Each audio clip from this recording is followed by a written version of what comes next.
with the recursive ones. You didn't know. Yeah. You could go to your graphing calculator. You could go to y equals, plug the function, because it's a function. It's not a sub n minus 1. You literally have just n in the equation. So you could go to your y equals, plug the function in, and then look at your table. Where do you start looking in your table? At 1, right? Because your domain for all of these sequences is your natural numbers, your counting numbers. So start with 1. So anyhow, 7 through 10 should have been real simple. All right, here comes 11 and 12. Those shouldn't have been too hard. Let's see how y'all did. Number 11 was n minus 8. And therefore, the 10th term, you plug in 10. 10 minus 8 equals 2. Number 12. Also not that hard. Your equation was 2n plus 3.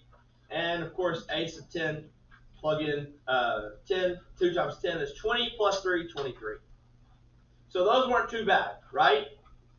I do recommend, when you think these through, okay, remember, recursive is about what did I do to the previous term, right?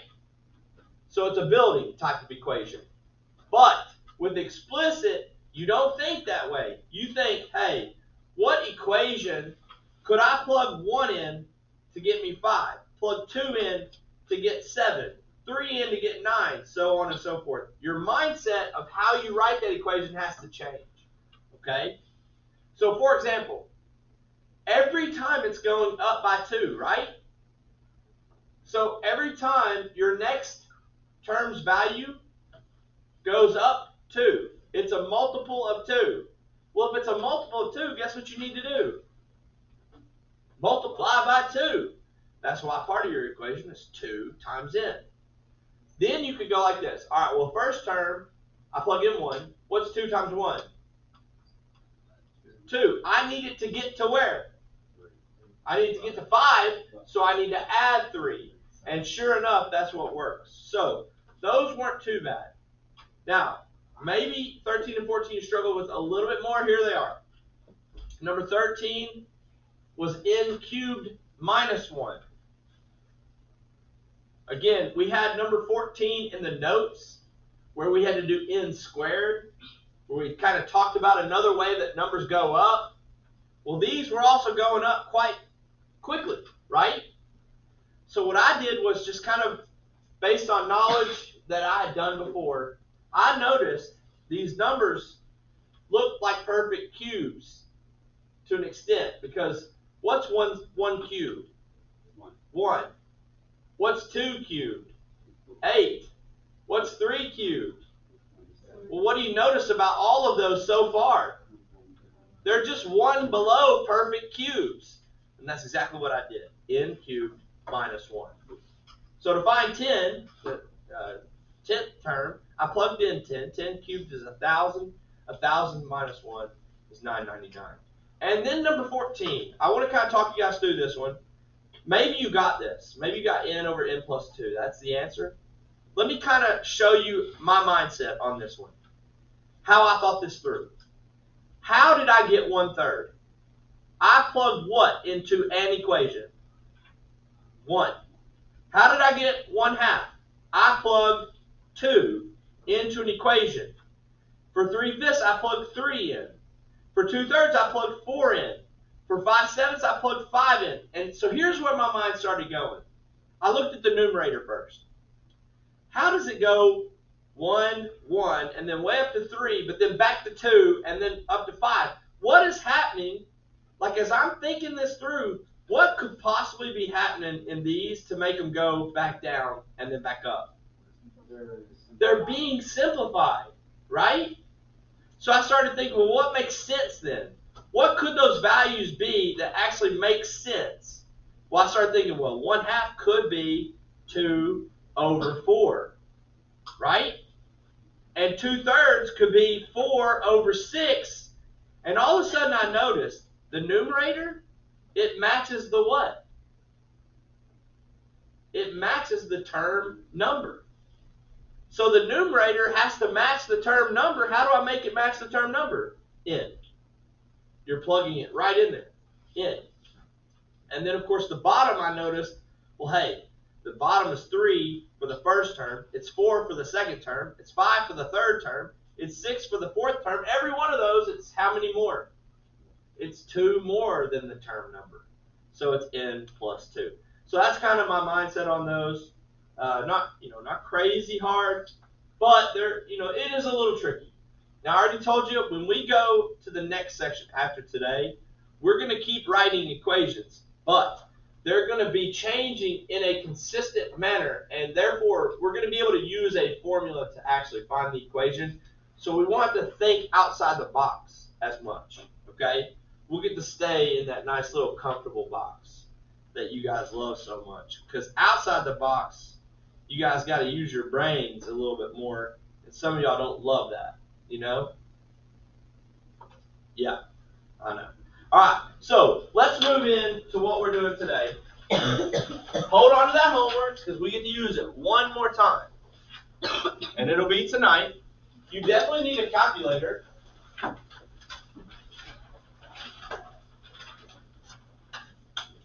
Definitely need that calculator. Jane, I give you a 0 for today because you didn't go to the bathroom. Maybe you should have. And Liam and Aubrey all agree with me now. Did you guess who's right in here? I'm right, Connor. Not Aubrey. Not Liam. Not Olivia. Definitely not Brady. Tom Brady. What? You rarely pay attention to me, do you? Rarely. Okay, so today we're talking about series. What have we been talking about? Sequences, right? We talked about finite, infinite. We talked about recursive, explicit. All of those we're dealing with sequences. Today we're talking about series. It's real simple, okay? You know what a series is? It's the sum. What's that mean, y'all? We're adding the terms of a sequence.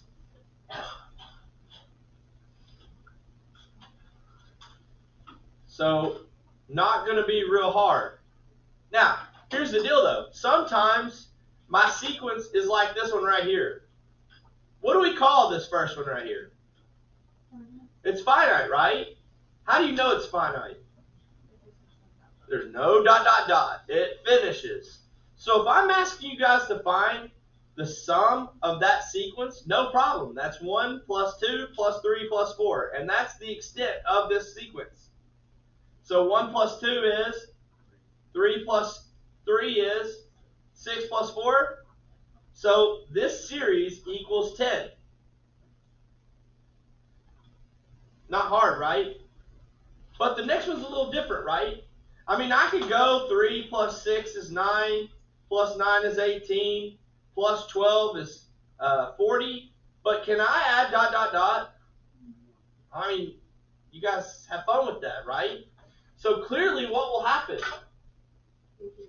Yeah, it's going to be infinite. So the sum of this infinite series is infinity. Now listen, all of a sudden sometimes people think, well then all infinite sequences have a sum of infinity. That's not true though. Think about it. Couldn't numbers have gone the other direction? If they went the other direction, what would they have been? They'd been negative infinity. That could happen, right? And then sometimes you have infinite sequences like this one, where your values become smaller and smaller and smaller decimals. Not negatives, but they're decimals. So what you can do on a problem like this is you can add up the ones that you have. So if y'all took 1/2 plus 1/4 plus 1/8 plus 1/16, and that's obviously where I have to stop.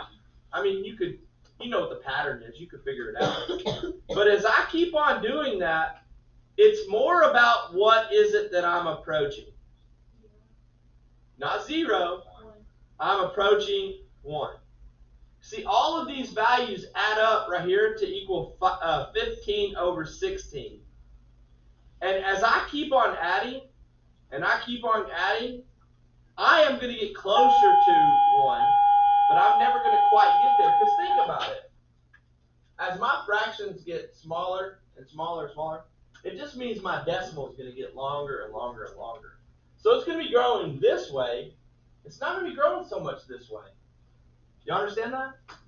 And that's why sometimes infinite sequences do not approach infinity or negative infinity. Sometimes they approach a value like 1, okay, when it's fractional. Or it could be negative 1. If these had negatives on it, instead of them all being positives, it would be approaching negative infinity. So anyways, that's something that you need to understand. Okay, so we're not going to deal so much in adding up entire sequences. Instead, we're going to talk more about adding up a portion of a sequence. And that's what partial sums stand for. It's the sum of a specified number of terms. It's the sum of a specified number of terms.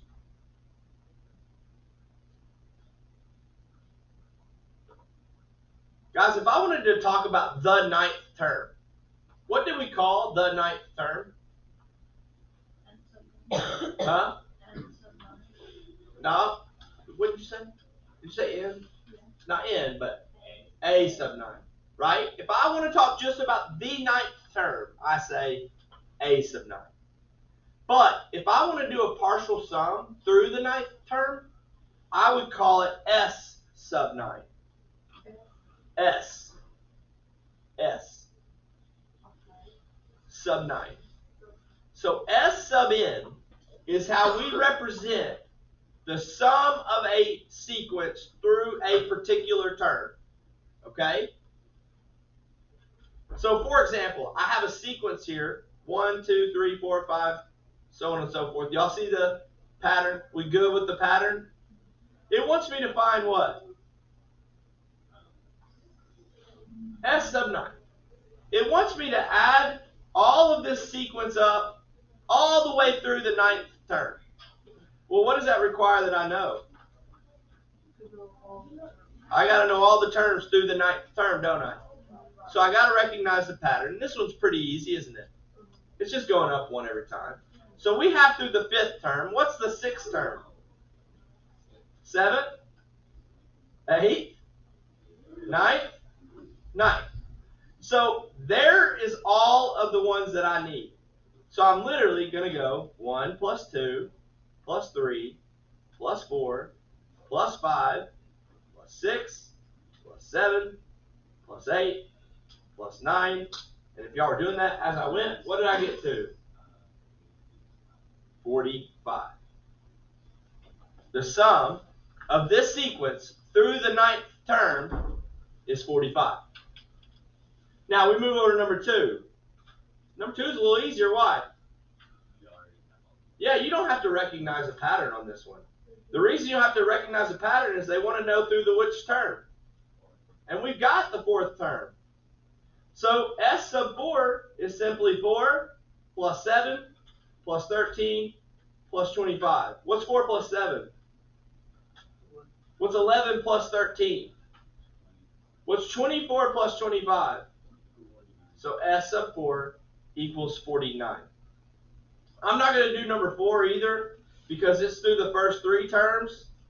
So S sub 3 is 11 over 6 if you want to jot that down. But I do want to do the next one because do we have through the 6th term? No. No. So I need to recognize this pattern. There's a couple of ways you could recognize it. Yep, they're perfect squares, right? That's one way. That's probably the way most of you guys would recognize it. 1's a perfect square. 4's a perfect square. 9's a perfect square. 16's a perfect square. 25's a perfect square. So what's the next one? What's the 6th one? 36. I had other people in another class tell me, well, it's kind of like that one we had the other day. It's going up 3, and then 5, and then 7 seats increasing by 2 every time. So they said the last one must go up by 11. So 25 plus 11, 36. So they found it both ways. Perfectly fine. I don't care which way you recognize your pattern. It's right. So S sub 6 here will equal 1 plus 4 plus 9 plus 16 plus 25 plus 36. 1 plus 4 is 5. 5 plus 9 is 14. 14 plus 16 is 30. 30 plus 25 is 55. And 55 plus 36? 91. Most of y'all probably did that in your calculator faster than I did it. Now, that is when your sequence is given to you as each term. But sometimes, and this is where we're headed, sometimes they don't give it to you as far as giving you each term's value. They give it to you instead as a what? What's this called? What's 2n called? Yeah, and we also call it a function type of equation as a what?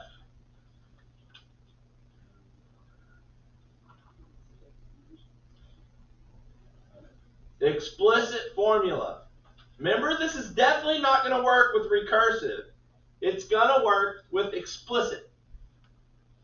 So here's what this thing says. This sigma, this big E, it represents, as you can see over to the left, it represents summation.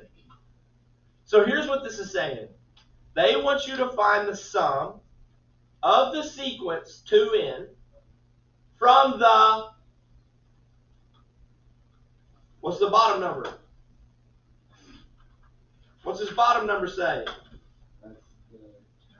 From the first term all the way through the fifth term. So that number on the bottom is representing the first term you're dealing with here. The number on the top is dealing with the last term number. Now sometimes it'll be 1 on the bottom, sometimes it won't be. You can start with the second term, and then of course the top term is the last term number. So here's what this means. Remind me, how do I find the first term of an explicit formula? Let me say it one more time while all y'all are listening and wanting to answer me. How do we say today you find the first term of an explicit formula? You plug 1 into it. So how would I find the first term of 2n? 2 times 1. Guys, I got to go all the way through the what term? Fifth term. So how do I find the second term? Plug in 2. 2 times 2. How do I find the third term? 2 times 3. How do I find the fourth term? 2 times 4. How do I find the fifth and final term? And what is this saying we do with them all? We add them all up. That's what summation tells us. We're adding up for this particular explicit formula, 2n, all of the term values from the first term to the fifth term. What is 2 times 1? Plus 4, right? What's 2 plus 4? 6 plus 6. 12 plus 8. 20 plus 10. So the sum of this sequence, not one that's given to you as term values, but one that's given to you as an explicit formula, equals 30. Okay? I'm going to do one more that's annoying, and then I'm going to tell you what I would expect you to do from this point forward. You see the instructions here, how it says to expand each series? I'm going to do that one more time. And then I'm going to ask from this point forward that you just do your calculator. The reason I'm just showing you this one more time is because you're going to start typing in your calculator, but it's important, in my opinion, that you know what is happening. Okay? Here's what's happening. For what explicit formula are we dealing with here? N minus 1. That's the sequence we're dealing with, N minus 1. We're going to find from the first term all the way through the 12th term And we're going to do what with all of those term values? We're going to add them all up. That's what's happening when y'all see summation. You get me? So here we go. Y'all ready? I'm going to annoy you. We're going to start with our first term. What's 1 minus 1? 0. Plus second term. 2 minus 1. 1. Plus third term. 3 minus 1. 2. Plus fourth term. 4 minus 1. 3. Plus fifth term. 5 minus 1. 4. Plus sixth term. 6 minus 1. 5. Plus seventh term. 7 minus 1. Plus eighth term. 8 minus 1. Plus ninth term. 9 minus 1. 8. Plus 10th term. 10 minus 1. Plus 11th term. 11 minus 1. Plus finally 12th term. 12 minus 1. 11. That is what you're finding when you go in a minute to your calculator and just type it in. And it spits out a number. That's what your calculator is doing for you. Do you understand that? Okay, because we're going to just use our calculator now. Ready? And there's only really one type of trick you run into these. We're going to do 5 of them, and the last one has the trick. Brady, are you ready to use your calculator? Because guess who's not going to tell you where to find this later? You want to guess? Brad Costello. He's not going to tell you. You got to find it. And it's somewhere you go a lot. You're going to go to Alpha, Window, and this time, guess where it is? Number 2. We're going to plug it in. I define a variable. And what's the easiest variable to use on my calculator? X. From the first term all the way to the 12th term. Now think about it, guys. If I used X in that summation, what do I have to use in my equation? You got to use X. You can't have X in one place and N in the other.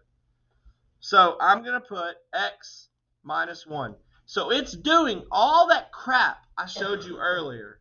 And then it's just adding it all up, and it tells you your answer is what? 66. How easy is that? So we're going to do 5. Let's do the next one. Y'all tell me what my key presses are. Alpha window 2. X from 1 to 7.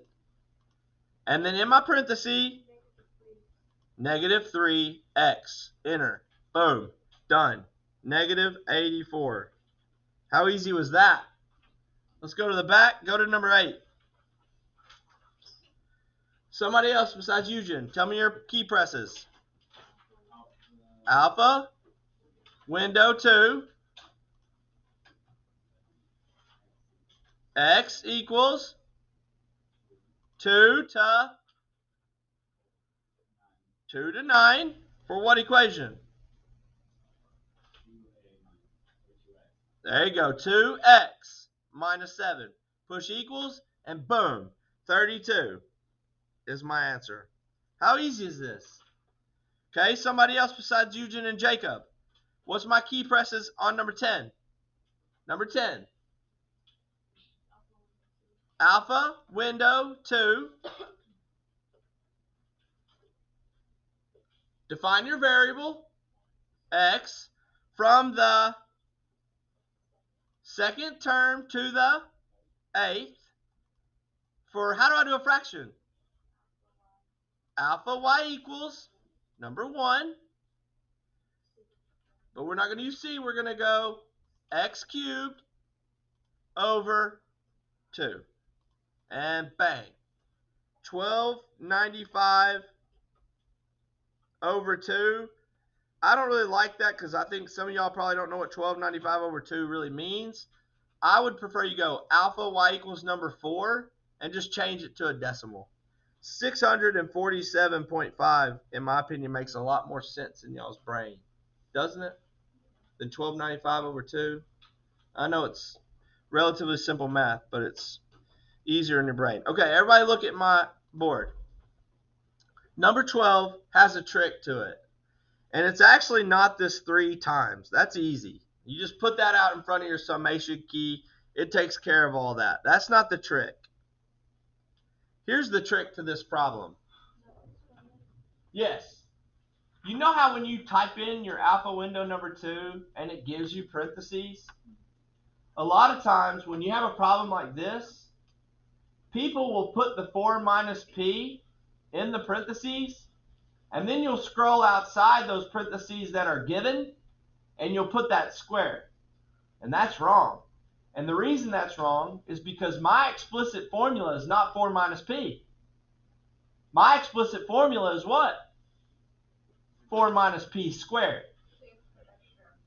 That's exactly right. So on this problem, when your calculator gives you your parentheses, you have to put all of that stuff right there in your original parentheses. Don't go outside of them. So when I go to my calculator, I'm going to go 3 times alpha window number 2.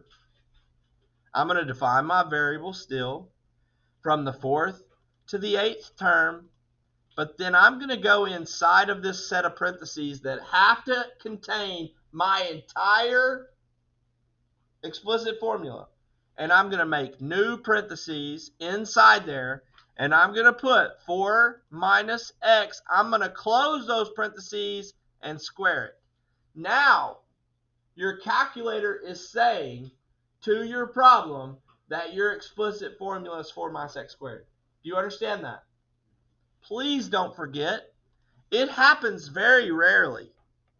But when it happens, a lot of times people want to go and just plug it in and then scroll outside the parentheses and put the square. It's a mistake.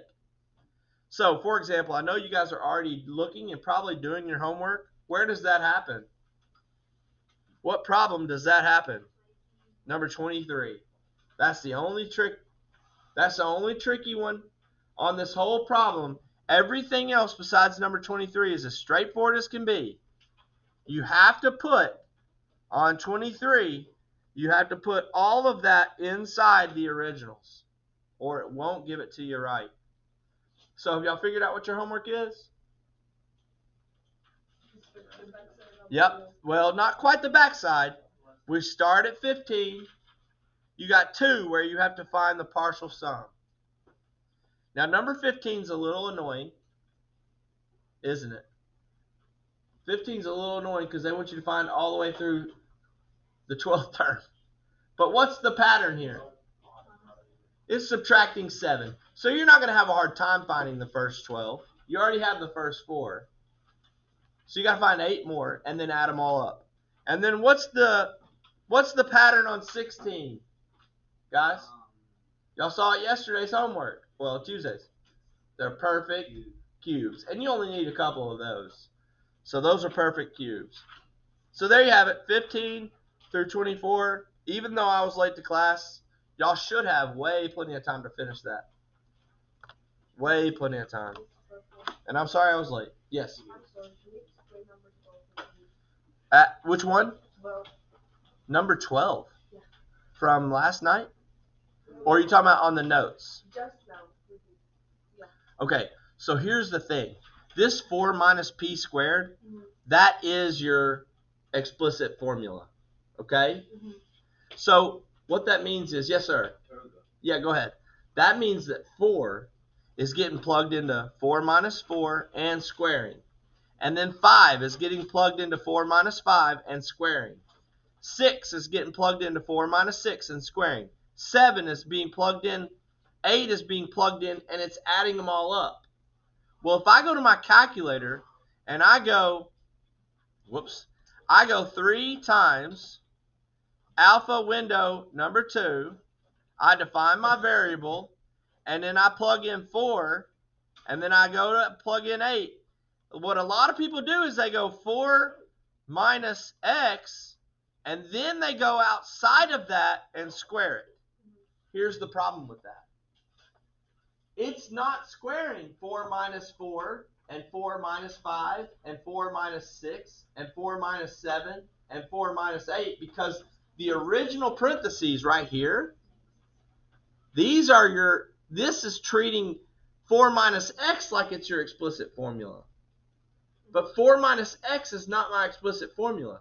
4 minus x squared is. See, it's going to put whatever is inside these parentheses, it's going to treat that like it's your explicit formula. So I can't put that squared on the outside of it. It has to go on the inside of it. And since it has to go on the inside of it, I have to put all of this inside the original parentheses. You have to put 4 minus x as a quantity squared all inside the original set of parentheses that your calculator entered when you did alpha y equals, or alpha window number 2. Look, when I do alpha window number 2, it's going to do summation for whatever gets put inside those parentheses. I've got to enter 4 minus x as a quantity squared in those original ones. Does that make sense? Okay. All right, so y'all know your homework.